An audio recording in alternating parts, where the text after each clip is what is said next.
Hey everyone, we're going to talk to you guys about how working smoke alarms can save your life.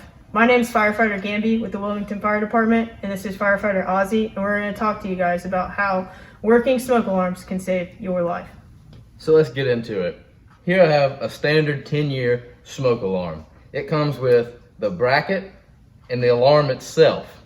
Very simple to install. You put 2 screws into your drywall onto the ceiling, and then you just click it in, you push it and spin it, it'll make a beep, and then you know it's good to go.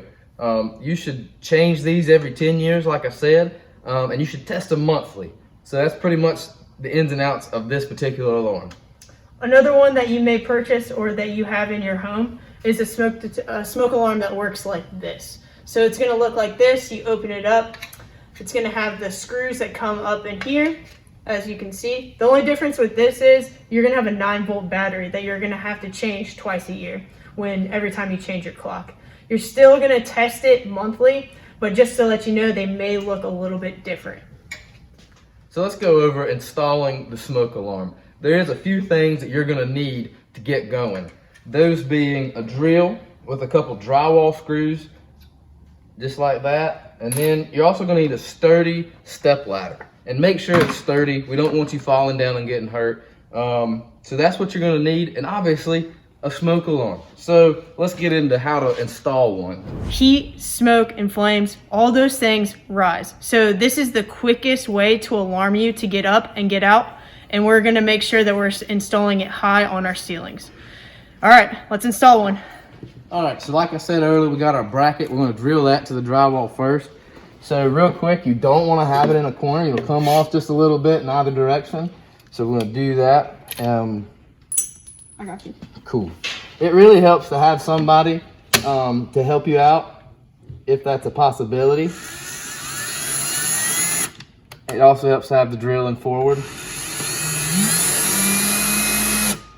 So you get one in, get your other screw. There you go. Put it in the other side.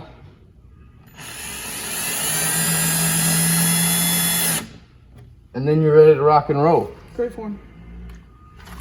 So you put that in there and spin it around till it clicks. Now that it's up there, let's give it a test.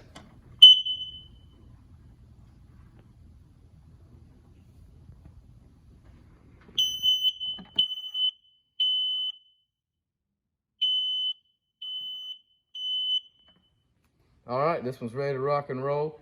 And I'm gonna do this once a month, every month, and in 10 years, I'll replace the whole thing. Firefighter Ozzy, where should I put my smoke alarms? That's a great question. Let's talk about where your smoke alarms live. You should put a smoke alarm in every sleeping area, outside of every sleeping area, and in every level of your house. Where's like a really bad place to put a smoke alarm though? That's another great question. You should definitely not put a smoke alarm in and around your cooking areas because that'll drive you crazy. It'll go off all the time and you get a lot of nuisance alarms. So don't put them in your cooking areas or around where you may cook. Remember, working smoke alarms save lives. It's really important because it could be you.